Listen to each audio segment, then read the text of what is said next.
Seryoso naman ang mukha natin dahil sa Twitter.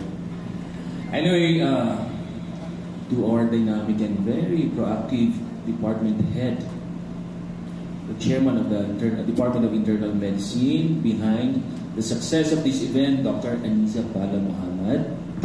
Of course, partner niya, Dr. Ratin Bruno, dito rin. All the medical specialists na nandito, na mga nakita ko kanina, Dr. Abidin, Doc Vina, nandito rin kanina. And of course, kasama ko rin ito sa society namin, Dr. Armando Isla Jr. And of course, nandito rin, no? Kailangan din natin i-welcome ang mga nandito from the Philippine College of Endocrinology, Diabetes, and Metabolism. So, to start, nandito si Dr. Ito, junior ko sa College of Medicine. Dr. Carlo Jan Caringarao. Lakpat po natin. Dr. Katrina C. Dr. Gerard Ayan Tan. Dr. Caprice Yang. Okay. And of course, ang ating mga guests po, kanina nasabi ni Dr. Kanina nasabi yung mga BHW natin, the very reason, no? Nagpapasalamat kami kasi pumunta po kayo. Kayo po ang kumbaga is kailangan natin para matulungan nyo kami as mga doctors na mag-cure, no? Na ito para ma-prevent natin, ma-treat natin itong goiter na ito. So before I begin, Assalamualaikum warahmatullahi ta'ala wabarakatuh, and a pleasant morning to all of you. Bismillahirrahmanirrahim. Alhamdulillah, no? Sabi nga ni Dr. Nina, we should always thank Allah subhanahu wa ta'ala. No? Dito po nalamatang ganun. So Allah subhanahu wa ta'ala that nandito po tayo, kasali po tayo, na matututo po tayo about the goiter. Makakatulong kayo sa amin, dapat magtulungan tayo para maiwasan, matreat natin itong goiter na ito. So our barangay health workers, welcome to Amay Pakpak Medical Center. And be ready for a very fruitful discussion. Marami po kayo matututunan about the goiter. So anyway, before I begin, sino ang may goiter dito? Raise your right hand. May goiter. Ay, isa lang. Kasi sa data kasi in other studies, 5% usually of the population may goiter. So baka hindi naman tayo kasi hindi tayo nagpapacheck up, no? O ganito na lang tanong, sino ang may kapamilya na may goiter? Raise your right hand. Ay, marami din. Marami, no? So ilang mga percentage yan, Doc? Mga 5% tayo dito, may relative tayo ng doktor. So kayo mga PHW, kayo, nakausap nyo na ba sila? Nagpa-check up na ba sila sa inyo? Hindi pa. Okay. Ako bilang ENT, kasama ni Dr. Armando Isla, lahat ng mga doktor dito, no? Na kami po yung napupuntahan usually, no? Para magpa-check up about sa goiter and gano'n, no? Sa akin po, lahat ng mga pumupunta sa akin, aside sa mga referral ng mga endocrinologists natin, pag pumunta sa akin, malaki na yung goiter, sobrang tigas na yung goiter, lahat. Kasi bakit? Katulad doon na. Katulad ni, di ba, goiter sa atin, bunat, di ba? Pupunta sa atin yung mga may goiter sa amin, yung may goiter. Pag medyo malaki na, matigas na, yung mahirap yung kailangan operahan na. Kasi bakit? Pupunta ko na sila sa mga, kung sa atin, pamumulong, albularyo, na miyakanit yun na sa term, dinadito na piakos. Alam niyo kung piakos? Doc Anisa, alam niyo yung piakos? Sinasabi ng mga, okay, Doc Armando, and lahat ng mga endocrinologists, PACOS po kasi, si mga albularyo, may report sila na sabihin na PACOS is, parang may ginawa sila na mas stop daw yung growth ng goiter. PACOS ang tawag nila doon. Pag may pumunta sa inyo na, may PACOS na eh. No. So they are, pag sinabi ng albularyo na, no, okay, don't worry, may PACOS na, meaning, it will not grow, you just wait na makaito. Namiyanig yun na. Oh, di ba? So, of course, sa atin kasi, that's part of our, mga belief na sa atin, okay, PACOS, may stabiran. Kasi kung so ang mga tumambu is also a pamumulong. So, pats kanya mo di mamakos pambu. Pero, of course, hindi ko pwedeng sabihin na mali yan siya. Pero, kaya nga, nandito tayo para ma-erase natin yung mga belief natin, mga paniniwala natin ng mga mali. So kayo, ang mga nandito, alhamdulillah, na nakarating kayo dito para matulungan nyo kami. Magtulong-tulungan tayo. No? So this week, ito yung part of the celebration is itong forum na ito. This week pala, from January, this week, Doc Anisa, no? Goiter Awareness Week. So dito, hindi lang ito na kailangan i-celebrate lang natin. The Goiter Awareness Week, napaka-importante po yan. Kaya kayo po ang napili is to spread awareness sa lahat.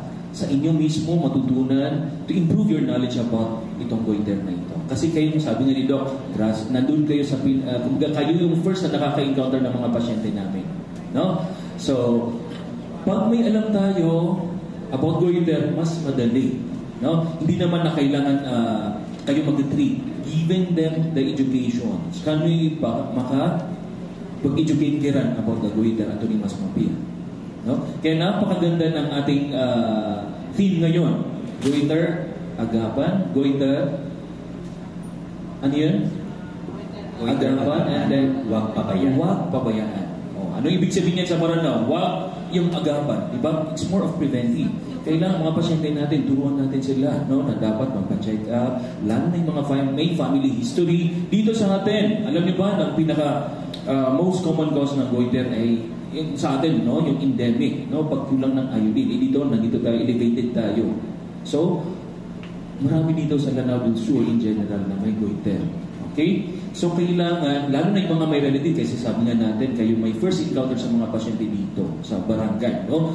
So, pwede educate natin sila magpa-check up, lalo na yung mga may relatives, may nakakapa, may mga symptoms. Kasi pag mamaya, malalaman ninyo about yung mga symptoms, signs na may goiter, no? So, pag may nakita kayo agad, diretso nyo na i-refer ba? O kung may pwede kayo mag-advise, mga ganon, no? And then, huwag pabayaan, no? So, sa atin kasi, yun nga nangyayari. Napapabayaan natin yung pansugan natin kasi, lalo na, of course, number one challenge yan, yung finance, yung mga ganon. At saka, kakulangan ng edukasyon, lack of knowledge about the disease. So, nangyari sa atin, mga pasyente natin, okay, may tuboy, hindi ko. So, okay, at this point, I would like to welcome po natin ating Medical Center Chief, Dr. Shalimar Sanira P.E. No? So, yun, no? So, malaki ang magiging role ninyo dito. So, sana po, pakinggan po natin lahat ng mga lecture ng ating mga speakers, no? So anyway, before I end, I would like to thank again the Society, the Philippine College of Endocrinology, Diabetes and Metabolism for this activity. No? Doc Anisa pala, maraming salamat. No? Malaking tulong ito. Sana po after this, no, magkaroon tayo ng impact sa ating community. Ha? Baguhin natin, alam na natin kung ano yung goiter. Okay, alam na natin kung ano yung ibig sabihin ng, ay, ito palang goiter. Uy, magpa-check up ka. Ay, itong gawin natin. Uy, may mga relatives dapat ganito. Yun, no? Magkaroon tayo ng impact. So, napaka-importante po nito. No? So, ayoko nang patagalin. So, assalamualaikum warahmatullahi wabarakatuh. And, good morning. Waalaikumsalam.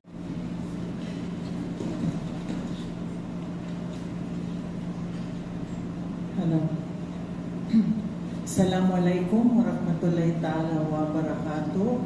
For esteemed guests, lecturers, yung ating mga endocrinologists, galing pa sila sa malayo. Thank you so much for coming to Amay Pakpak Medical Center. Of course, to our CMES, Dr. Muammar Qasim, Dr. Aning, Dr. Bruno, the other doctors, consultants, mga residents, and of course, our participants, the barangay health workers of the Islamic City of Marawi.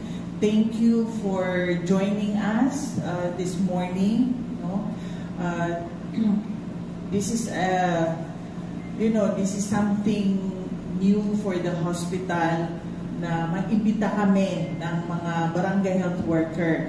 Usually, yung mga iniimbita namin, mga doctors, no, mga nurses, mga midwives, from our field, from the provincial health office, o di kaya sa city health office. So, good morning po sa inyong lahat.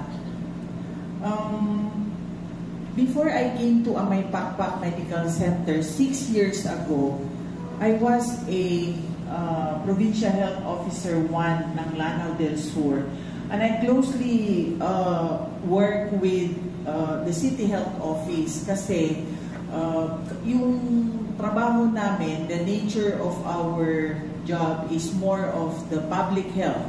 It's more of preventive. O yung hindi pa nagkakasakit yung tao, we take care of them. No? Yun yung ang aming objective. For example, hindi pa nagka-measles, hindi pa nagkasakit ng mga vaccine preventable diseases, binibigay na yon ng ating field ng Provincial Health Office. So I've been there for 18 years, no? So I'm so familiar with awareness, health education, health awareness. Yun yung kumbaga, yun yung more of that yung ginagawa namin. Although we have mga district hospitals, pero mas yung focus namin is on the preventive side. So we are used to educating yung aming mga nurses, yung aming mga barangay health workers. It is given na sa health system ng BARN, ng Ministry of Health, kulang na kulang ang doctors, kulang na kulang yung mga nurses, and kulang na kulang din ang mga midwives. That's why minsan nakaka-outbreak yung aming mga municipalities. And that's because hindi kaya ng mga health workers taking care of about more than 1 million na mga tao para ibakuna, para yung doktor, isang munisipyo na may 40,000 na tao, no? So, hirap na hirap kami noon. And the barangay health worker plays a very vital role, no? Kasi sila yung every barangay may naka-assign doon ng mga barangay health workers. They are not the one na nag-i-inject, pero they are the one telling us, yung mga sa barangay health station o sa rural health unit na ito, may bata dito na may nagka-measles, parang may pula-pula. Sila yung pumupunta house to house, sila yung nasa ground talaga, no? That's why yung kahit konti lang yung naka-assign, like for example sa City Health Office, they only have, I think, one doctor, the City Health Office, and another, si Dr. Mapandi. May bago ba doon na doktor? Okay. So yun, taking care of a more than 200 to 300,000 population.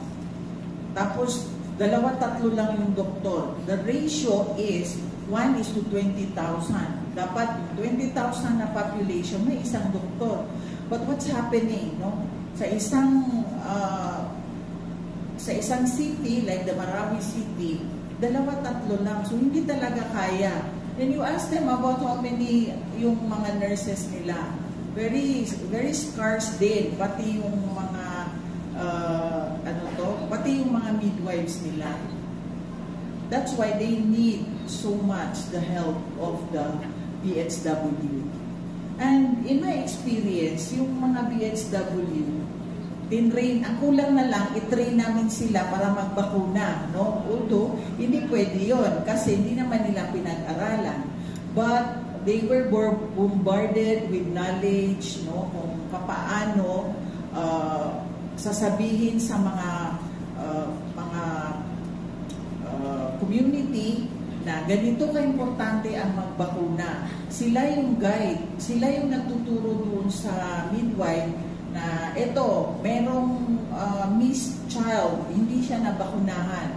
Ito may sakit, hindi kaya may namatay doon sa barangay namin. Kasi sa Maranao, they don't get the death certificate. Kaya mahirap namin makuha yung actual mortality ng isang municipality. So, with their help, malaking tulong yon sa health system ng isang munisipyo or sa Islamic City of Marawi. So, hindi ito iba, itong goiter awareness.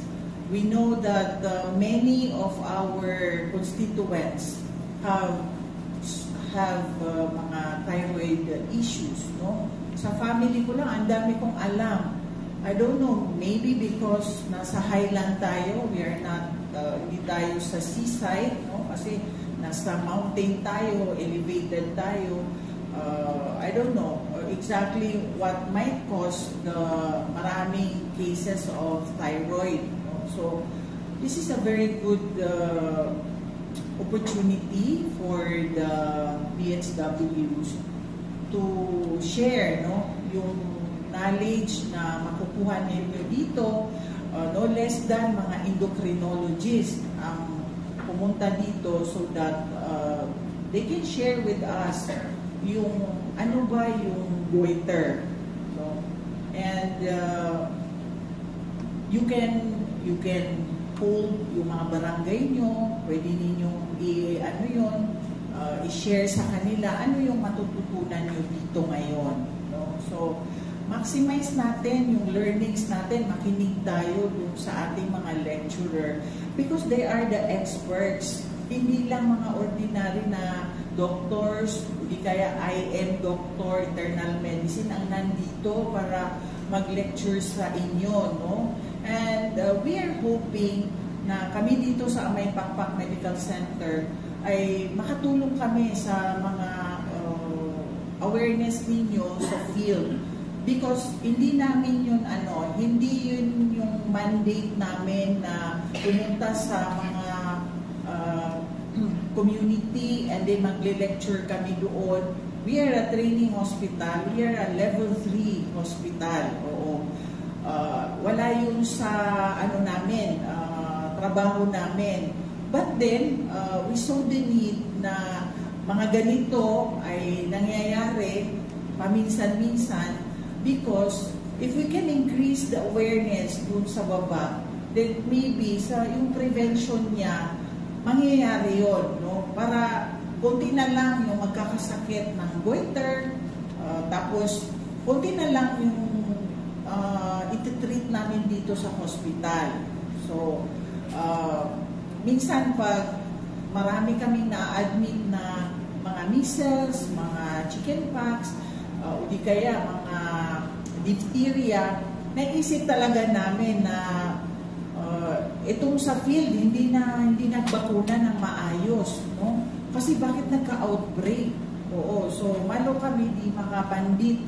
And then we call the attention of the City Health Office na CHO, Dalidig, itong barangay na to, maraming nagkakasakit ng ganitong nasakit, no? So, yung surveillance namin is very strong. Maganda, strengthen yung aming surveillance.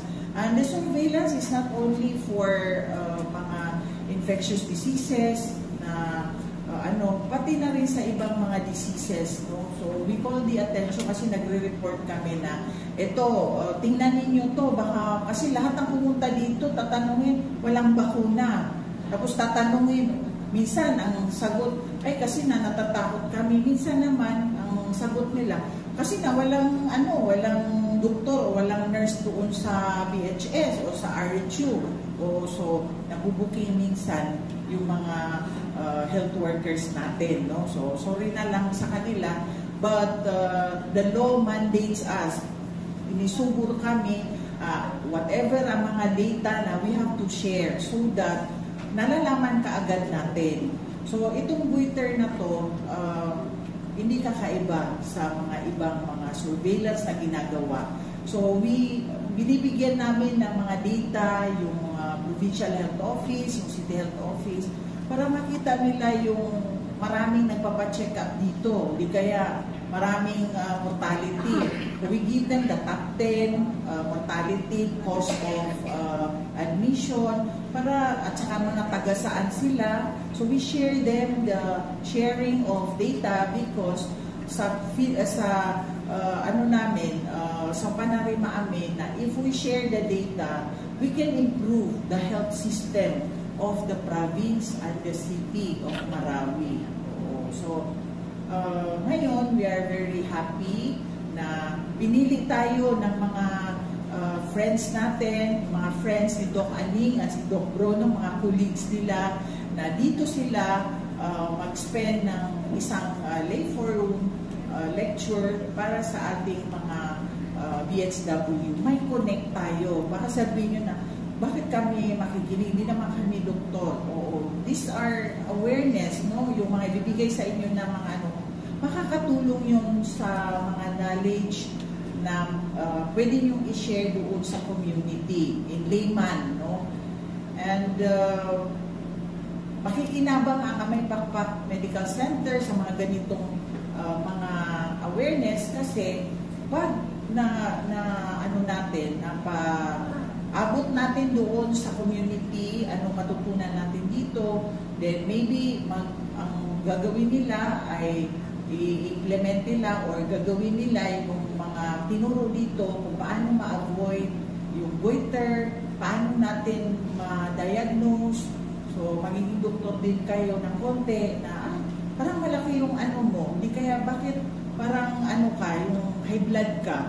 So, I don't know, I don't want to preempt the lectures, pero matututunan nyo dito, I'm sure, kung paano mag-identify ng isang tao na may goiter, ano ba yung mga possible causes. So, by sharing this to the community, malaking tulong na yon sa Kamay Pakpak. Kasi kami yung nagre-receive ng mga lahat ng may sakit sa buong Lanao del Sur at lalo na ang Marawi City. Marawi comprises more than 50% of our patient. No? Kasi, syempre, dito kami sa Marawi, nandito yung hospital. So, I encourage everyone to listen. You listen carefully. Listen talaga kayo. Sit back and relax and listen para marami kayong matutunan sa mga lecture ngayon. This is one in a million opportunity na sa isang maliit na city, sa Marawi City, nakarating yung ating mga guests, no? Para lang mag-deliver ng kanilang mga lectures. So again, I'd like to welcome our guests na dumating ngayon, and then of course I want to mention that we are going to open a clinic, a diabetic metabolic clinic ang itatawag namin, so that mas maalagaan namin yung may mga diabetic, yung mga pre-diabetic, kasi grabe yung diabetes, no? Parang nangyari dito, parang magkakaroon ng epidemic ng diabetes.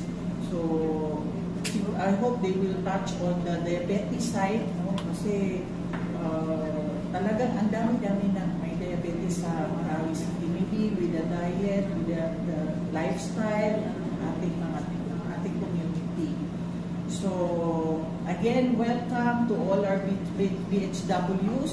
Yung iba dyan, they are familiar. I miss you so much. Yung mga midwife natin. Kasi noon, join yan, yung Marawi at saka Lanao del Sur, and being the chief ng technical dati, no? So I do a lot of training, and then naging PHO1 naman ako. So very familiar sa akin yung mga packs natin dito, kasi yung iba dyan, mga 20 years in service, 25 years in service na walang sweldo, kasi pag BHW ka, wala ka talaga yung sweldo, parang allowance lang, 500. So, believe talaga ako sa inyo, mga BHWs. No? So, they are the partners of our, health system of Lanao. Without them, there are hundreds hindi pa dumating yung Lanao del Sur kasi wala na silang maupuan. So ito, City of Marawi lang ito. I don't know kung nag-invite pa tayo.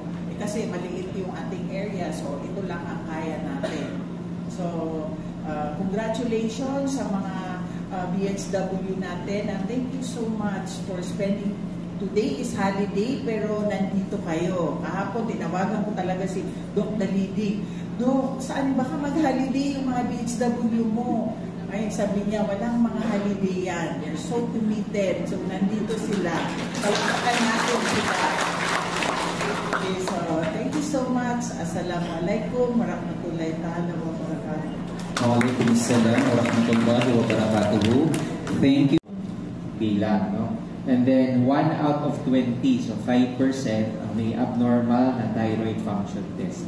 Medyo mataas na po yan ang number. So, if we base, kinumpute ko lang po, no, kung sa Marawi City merong around 207,000. Tama ba ito? Baka hindi na ito updated, no?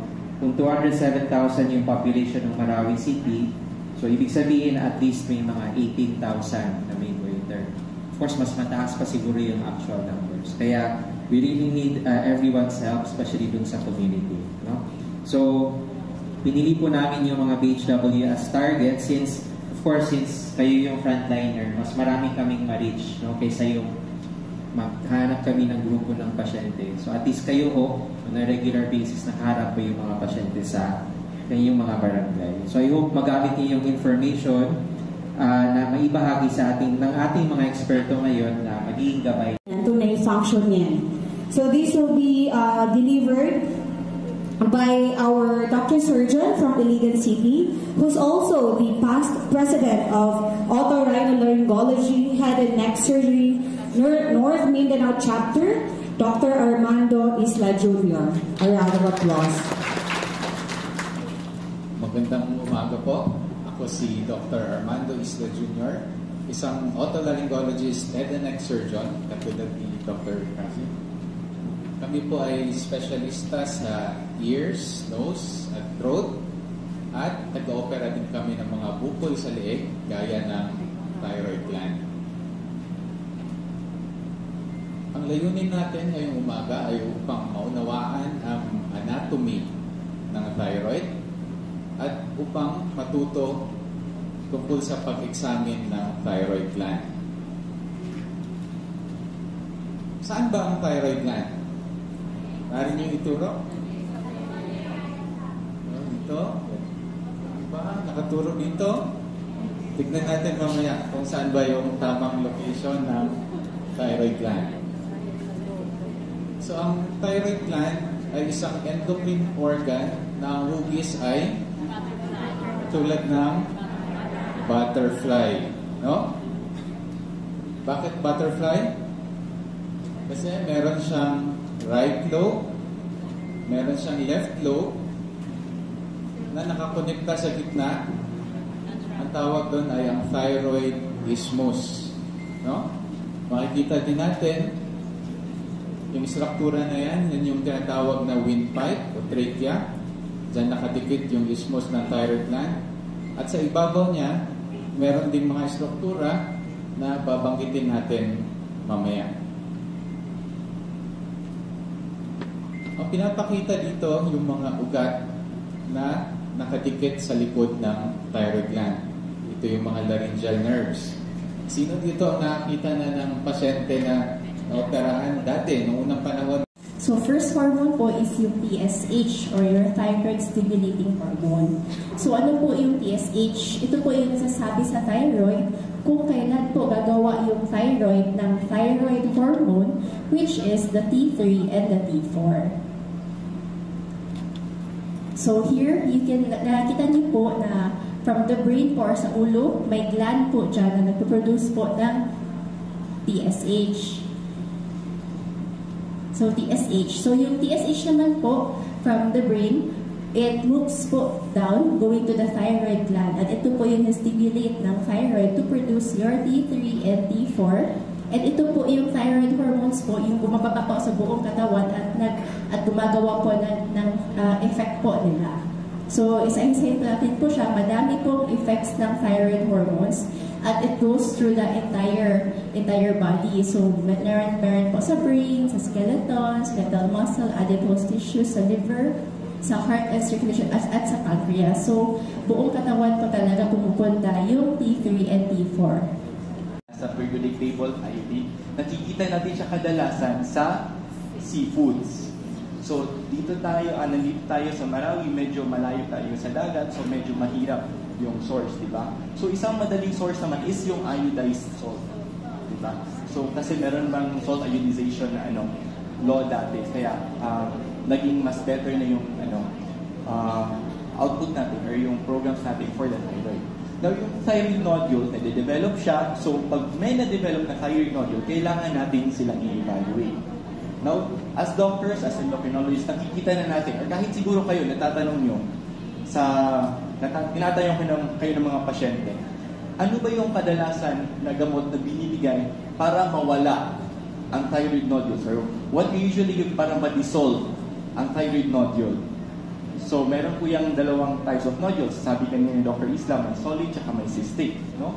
So, pag solid po yung thyroid nodule, yung gamot na ibibigay po natin para mawala, ay wala. Wala pong gamot na ibibigay para mawala po ang thyroid, ang solid thyroid nodule. Okay? Later we will discuss po yung treatment. Pero, again, pag solid po, wala po tayong mabibigay na gamot para mawala po siya. So, nandyan na po yung solid. Now, paano po siya pag cystic? Ano po yung cystic? Yun is parang tubig po yung laman ng thyroid nodule. So, may malaking bukol po. Tapos, pag nakita po natin, parang po siyang tubig. So, yun po yung cystic. Ano po yung pwede natin gawin? If meron po ganun, para po lumip yung cystic nodule, pwede natin siyang i-aspirate. Ano po yung aspiration? Yun po yung tutusukin ng needle, tapos kukuhanin po yung part ng tubig. So para po, medyo lumiit po siya ng konti. Hindi po siya mawawala totally, pero liit. Meron pong iba na naglalagay po ng parang alcohol, yung ethanol, pero dito sa atin, I think wala pong gumagawa nun. Yung sa pagkakaalam po namin, nasa Manila lang po. Visconti na po yung gumagawa. Okay? Hello, good morning. Again, I would like to thank the organizing committee for inviting us in this activity. So just a review, ang goiter, i-differentiate para lang reminder sa audience natin. So difference ng thyroid at goiter. So thyroid, normal siya na part ng katawan ng tao. So lahat tayo meron. So pag sinabi namang goiter, ibig sabihin lumaki yung thyroid. So maraming causes ng paglaki ng thyroid. So na-mention ng dalawang speakers natin na pwedeng ang problem goiter. So hindi rin po siya exclusive. Hindi ibig sabihin na meron kang hyperthyroid, wala ka ng nodular goiter.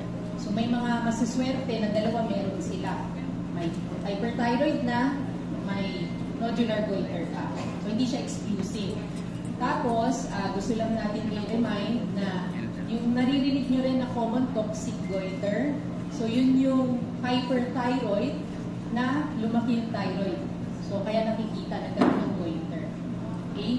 Gusto ko rin sana nakalimutan nila i-introduce.